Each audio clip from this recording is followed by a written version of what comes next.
Magandang araw mga amo at welcome sa Kali Topics. Well, sa video na to ay magkokomento tayo patungkol po dito sa ginagawang pagdinig ng Senado at Kongreso dito sa, mga ginagawa nilang inquiry patungkol nga po dito sa Pogo. At ang susunod yata dito sa mga inquiry na to ay itong kay Pastor Quebuloy. So, nanood tayo nung ilan sa mga ginawang pagdinig ng Senado at ng lalong-lalo na po ng Kongreso patungkol nga po dito sa Pogo, at ang nasa sentro nito ay si dating Mayor dating Banban Mayor Alice Guo. So, well, katulad po ng napapanood natin sa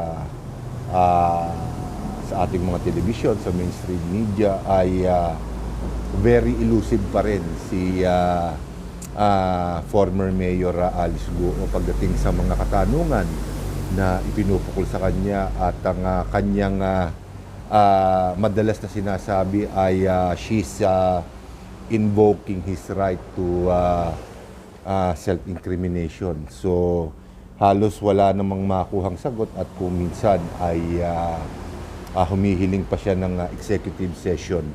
Well, most recent nga po itong napanood ko, itong sa Kongreso.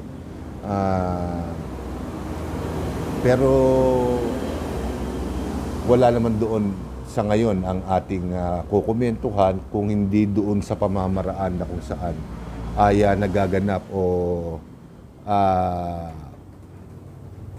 kinukondak itong Senate at saka Congress inquiry dito sa Pogo. So napapansin ko lang, ewan ko lang kung kasi sanay tayong mga Pilipino dun sa mga parabang Marites style na pagtanong kung saan ay napapansin ko na nakakalimutan na ng ating mga mambabatas, ng mga senador at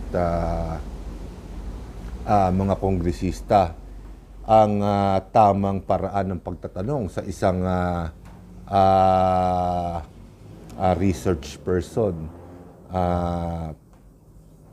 Parang hindi na sila mga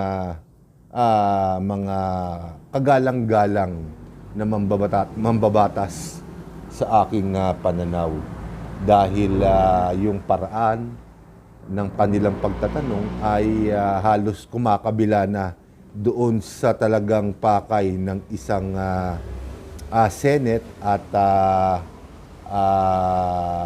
congressional inquiry sa nasabing problema na to.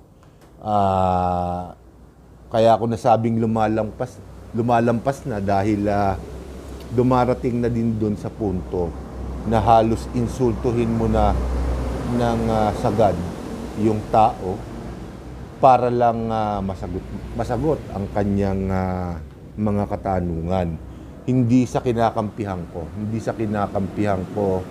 yung mga masasabi na nating inuusig na nila, at sila na rin yung gumaganap bilang hukom, at ang inquiry o ang kanilang ginagawang pagdinig ay hindi na pagdinig, kung hindi isang paglilitis na. At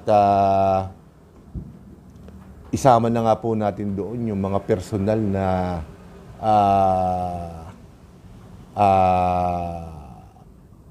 pang-iinsulto. Ika nga, hindi tayo abogado, hindi tayo makaranasan pagdating diyan. Isang simpleng tao lamang po tayo na nanonood, nakikinig sa ginaganap na pagdinig.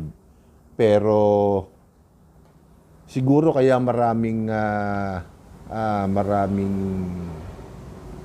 mga individual na iniimbitahan sa Senado man o sa Kongreso ang nag-aalinlangang magpakita at dumalo, ay dahil sa alam nila na maiinsulto ang kanilang pagkatao. sabihin na nating sila ay may sala, pero ang laitin yung kanilang pagkatao, sa tingin ko hindi naman dapat ganun sa ganoong pamamaraan.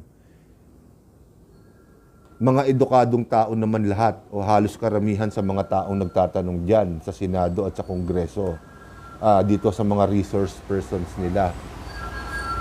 Pero parang sa kanilang inuugali ay hindi sila mga mambabatas kung inyong mapupuna. Siyempre, matagal na ito nangyayari sa bawat administrasyon na nagpapalit, iba't ibang mga senador.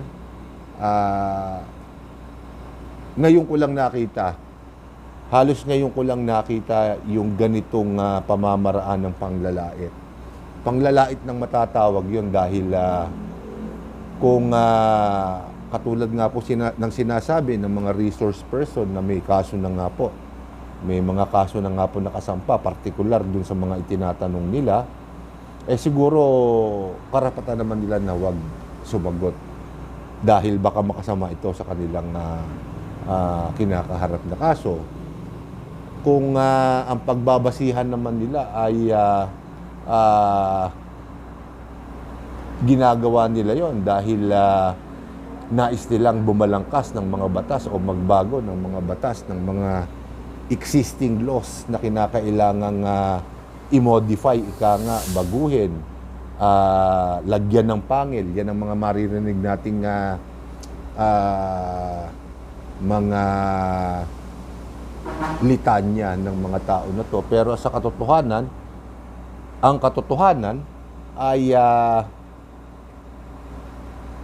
aminin man nila at hindi, ay nagpapasikat lamang po sila at baka katulad nga po ng sinabi ko doon sa mga nakakaraang vlog ko na malapit na ang midterm election at ilan, kung hindi man lahat sa mga nagtatanong na to, ay siyempre tatakbo uli sa kanilang mga posisyon at hindi maaring hindi sila magpasikat at libreng libreng pangangampanya to sa aking opinyon.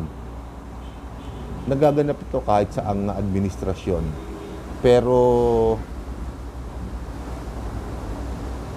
katulad nung mga nakakaraan, mas disente ika nga yung mga nagtatanong dahil sila ay maalam na. Karaniwan naman doon mga abogado, alam ko may mga abogado rin naman sa Senado ngayon na nakaupo at sa Kongreso, pero sa kagustuhan nila, naobserbahan ko lamang po mga amo, sa kagustuhan nila na medyo bumango o sumikat ang kanilang pangalan, ay lumalabis na yung kanilang pagtatanong na halos hindi mo na maisip kung paano sila babalangkas ng batas sa pamamagitan ng kanilang mga tanong na yun, dahil yung iba sa mga tanong sa aking naobserbahan ay parang personal na. Nawala na rin yung essence na innocent until proven guilty. Pero pagka kinakausap na nila itong mga taong, ito lalong mga high profile na tao na to na may direct na kinalaman sa Pogo, ay ura-urada talaga ang tingin nila, guilty na to. Sabihin na natin na ganun. Pero may mga sinusunod na hakbang ang korte. At hindi ko alam kung may sinusunod ding patakaran ang Kongreso sa kanilang pagtatanong. Dahil sa nakikita ko, nababastusan na ako doon sa kanilang mga binibitawang salita. Dahil alam nila na maaaliw ang mga taong manunood. Siyempre, makakarinig ka ng mga salitang sinungaling, bobo, hindi ka bobo, kung ano-ano pa. Bisa naririnig ko, nagmumura pa sila. Kahit hindi naka-off yung mic, malayo yung bibig nila sa mic, nagmumura sila. Hindi dapat nila pinaiiral, ika nga, yung init ng ulo. Kasi pag pinairal mo na yung init ng ulo, kung ano-ano na yung masasabi mo. At ang magiging pasintabi mo na lang o magiging excuse mo ay uminit ang ulo mo, pasensya na kayo. Kasi alam nila na pasensyoso ang mga Pilipino. Na hindi naman dapat na nila ginagawa dahil sila ay mga edukadong tao. Hindi ho ba? So, yun ang napupuna ko dito sa mga pagdinig na ginagawa ng mataas at mababang kapulungan. At hindi ko muna patatagalin itong video na to at dito ko muna puputulin. Kaya ko lang ginawa itong video na to ay para ika nga punahin na yung kanilang ginagawa ay lumalabis na. Maraming paraan ng pagtatanong o kung ang itatanong mo ay ganito, hindi mo naman kinakailangang painitin ang ulo mo o gumamit ka ng mga mapang-insultong mga salita para mapilit mo ang isang tao na sumagot sa iyong mga katanungan. Maraming paraan, maraming magagalang na paraan para itanong mo. O ibato mo, itanong mo dun sa tao na gusto mong tanungin nang hindi mo maiinsulto yung kanilang pagkatao. Ipinakikita tuloy ng ating mga mambabatas na sila ay yung may mga pinag-aralan na walang narating sa ginagawa nila ngayon. So, dapat baguhin nila yan. So, dito ko muna po tatapusin ang video na to at sa susunod ko pa pong mga video ay ibang paksa naman po ang ating tatalakayin. So with that, magandang araw po sa inyong lahat at maraming salamat po.